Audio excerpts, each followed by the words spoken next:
بسم اللہ الرحمن الرحیم۔ قریش کی بدعہدی۔ بنی بکر نے ساتھ میں قریش سے بھی مدد مانگ لی۔ قریشی سرداروں نے ان کی درخواست قبول کر لی، ان کی مدد کے لیے آدمی بھی دیے اور ہتھیار بھی۔ پھر یہ سب مل کر ایک رات اچانک بنی خزاعہ پر ٹوٹ پڑے۔ وہ لوگ اس وقت بے فکری سے سوئے ہوئے تھے۔ ان لوگوں نے بنی خزاعہ کو بے دردی سے قتل کرنا شروع کیا۔ بنی خزاعہ کے بعض افراد جانیں بچانے کے لیے وہاں سے بھاگے اور ایک مکان میں گھس گئے۔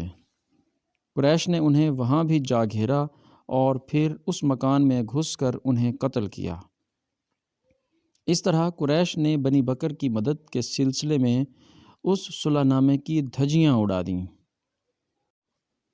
جب یہ سب کر بیٹھے تو احساس ہوا کہ یہ ہم نے کیا کیا۔ اب وہ جمع ہو کر اپنے سردار ابو سفیان کے پاس آئے۔ سارا واقعہ سن کر انہوں نے کہا، یہ ایسا واقعہ ہے کہ میں اگرچہ اس میں شریک نہیں ہوں لیکن بے تعلق بھی نہیں رہا، اور یہ بہت برا ہوا۔ اللہ کی قسم، محمد صلی اللہ علیہ وسلم اب ہم سے جنگ ضرور کریں گے، اور میں تمہیں بتائے دیتا ہوں، میری بیوی ہندہ نے ایک بہت بھیانک خواب دیکھا ہے۔ اس نے دیکھا ہے کہ حجون کی طرف سے خون کا ایک دریا بہتا ہوا آیا اور خندمہ تک پہنچ گیا۔ لوگ اس دریا کو دیکھ کر پریشان اور بدحواس ہو رہے ہیں۔ اس پر قریش نے ان سے کہا، جو ہونا تھا وہ تو ہو چکا، اب آپ محمد صلی اللہ علیہ وسلم کے پاس جائیں اور ان سے نئے سرے سے معاہدہ کریں۔ آپ کے سوا یہ کام کوئی نہیں کر سکتا۔ اس پر ابو سفیان اپنے ایک غلام کے ساتھ مدینہ منورہ کی طرف روانہ ہوئے۔ ادھر ان سے پہلے بنی خزاعہ کا ایک وفد آپ صلی اللہ علیہ وسلم کی خدمت میں پہنچ گیا اور جو کچھ ہوا تھا تفصیل سے بیان کر دیا۔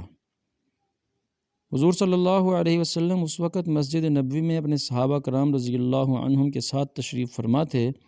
بنی خزاعہ کی درد بھری روداد سن کر حضور صلی اللہ علیہ وسلم کی آنکھوں میں آنسو آ گئے اور ارشاد فرمایا، اگر میں بنی خزاعہ کی مدد انہی چیزوں سے نہ کروں جن سے میں اپنی مدد کرتا ہوں تو اللہ تعالیٰ میری مدد نہ فرمائے۔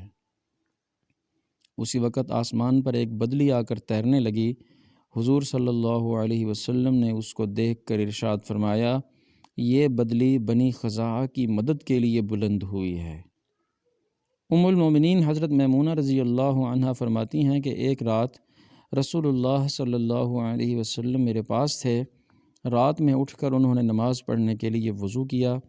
ایسی حالت میں نے انہیں لبیک لبیک اور لبیک فرماتے سنا، یعنی میں حاضر ہوں، میں حاضر ہوں، میں حاضر ہوں۔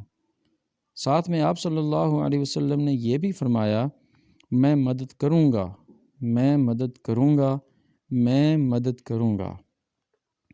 اب وہاں کوئی اور تو تھا نہیں، چنانچہ میں نے عرض کیا، اے اللہ کے رسول، میں نے آپ کو 3 بار لبیک اور میں مدد کروں گا فرماتے ہوئے سنا ہے، یہ کیا معاملہ ہے؟ جواب میں آپ صلی اللہ علیہ وسلم نے ارشاد فرمایا، بنی خزاعہ کے ساتھ کوئی واقعہ ہو گیا ہے۔ اس کے 3 دن بعد بنی خزاعہ آپ صلی اللہ علیہ وسلم کے پاس پہنچے تھے۔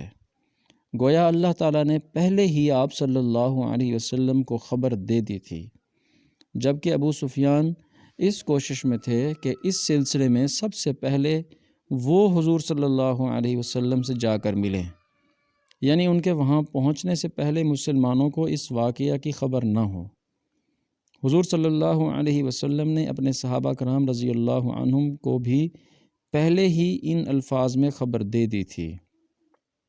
بس یوں سمجھو، نئے سرے سے معاہدہ کرنے اور اس کی مدت بڑھانے کے لیے ابو سفیان آیا ہی چاہتا ہے۔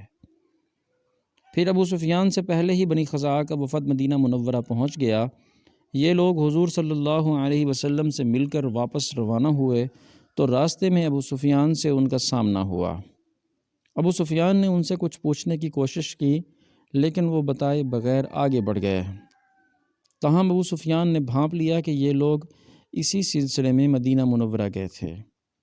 مدینہ منورہ پہنچتے ہی ابو سفیان سیدھے اپنی بیٹی نبی کریم صلی اللہ علیہ وسلم کی زوجہ محترمہ حضرت المومنین حبیبہ رضی اللہ عنہا کے پاس گئے۔ گھر میں داخل ہونے کے بعد جب ابو سفیان نے بستر پر بیٹھنا چاہا تو المومنین حبیبہ رضی اللہ عنہا نے بستر لپیٹ دیا۔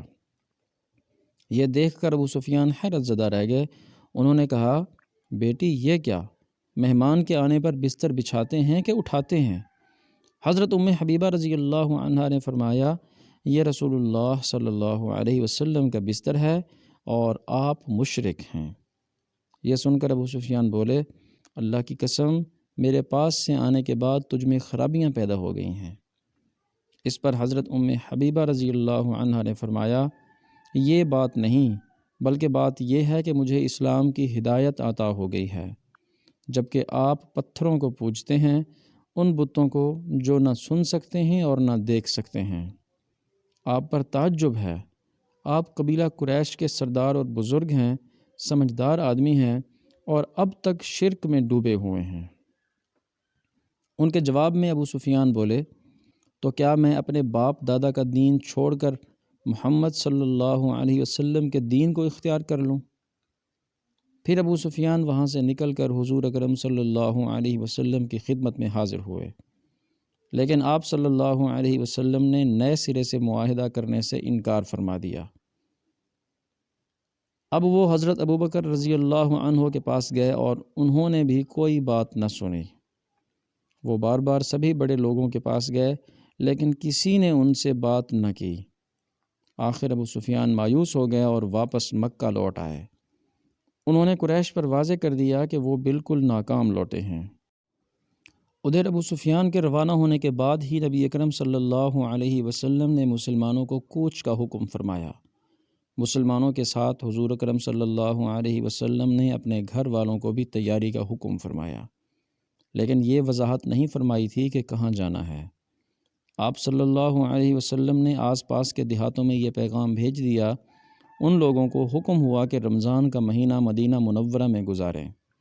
اس اعلان کے فوراً بعد چاروں طرف سے لوگوں کی آمد شروع ہو گئی۔ اس موقع پر آپ صلی اللہ علیہ وسلم نے دعا فرمائی، اے اللہ، قریش کے جاسوسوں اور سنگن لینے والوں کو روک دے تاکہ ہم ان کے علاقے میں اچانک جا پڑیں۔ ادھر تو حضور صلی اللہ علیہ وسلم یہ احتیاط فرما رہے تھے کہ کسی طرح قریش کو ان کی تیاریوں کا علم نہ ہو۔ ادھر آپ صلی اللہ علیہ وسلم کے ایک صحابی حضرت حاطب بن ابی بلتع رضی اللہ عنہ نے قریش کے 3 بڑے سرداروں کے نام خط لکھا۔ اس خط میں انہوں نے حضرت صلی اللہ علیہ وسلم کی تیاریوں کی اطلاع دی تھی۔ یہ خط انہوں نے ایک عورت کو دیا اور اس سے کہا، اگر تم یہ خط قریش تک پہنچا دو تو تمہیں زبردست انعام دیا جائے گا۔ اس نے خط پہنچانا منظور کر لیا۔ اس پر حضرت حاطب رضی اللہ عنہ نے اسے 10 دینار اور ایک قیمتی چادر دی اور اس سے کہا، جہاں تک ممکن ہو اس خط کو پوشیدہ رکھنا اور عام راستوں سے سفر نہ کرنا، کیونکہ جگہ جگہ نگرانی کرنے والے بیٹھے ہیں۔ وہ عورت عام راستہ چھوڑ کر ایک اور راستے سے مکہ معظمہ کی طرف روانہ ہوئی۔ اس کا نام سارہ تھا۔ وہ مکہ کی ایک گلوکارہ تھی۔ مدینہ منورہ میں حضرت صلی اللہ علیہ وسلم کے پاس آ کر مسلمان ہوئی تھی۔ اس نے اپنی خستہ حالی کی شکایت کی تو آپ صلی اللہ علیہ وسلم نے اس کی مدد بھی کی تھی۔ پھر یہ مکہ چلی گئی، لیکن وہاں جا کر اسلام سے پھر گئی۔ پھر یہ وہاں نبی کریم صلی اللہ علیہ وسلم کی شان میں توہین آمیز اشعار پڑھنے لگی۔ ان دنوں سارہ دوبارہ مدینہ منورہ آئی ہوئی تھی۔ حضرت حاطب رضی اللہ عنہ نے اسے یہ خط دیا تو وہ یہ کام کرنے پر رضامند ہو گئی۔ اس نے وہ خط اپنے سر کے بالوں میں چھپا لیا اور مدینہ منورہ سے روانہ ہوئی۔ ادھر یہ روانہ ہوئی، ادھر اللہ تعالیٰ نے رسول اللہ صلی اللہ علیہ وسلم کو اس بارے میں خبر بھیج دی۔ آسمان سے اطلاع ملتے ہی آپ صلی اللہ علیہ وسلم نے اپنے چند صحابہ کرام رضی اللہ عنہم کو اس کے تعاقب میں روانہ فرمایا۔ آپ صلی اللہ علیہ وسلم نے ان سے فرمایا، وہ عورت تمہیں فلاں مقام پر ملے گی، اس کے پاس ایک خط ہے، خط میں قریش کے خلاف ہماری تیاریوں کی اطلاع ہے، تم لوگ اس عورت سے وہ خط چھین لو، اگر وہ خط دینے سے انکار کرے تو اسے قتل کر دینا۔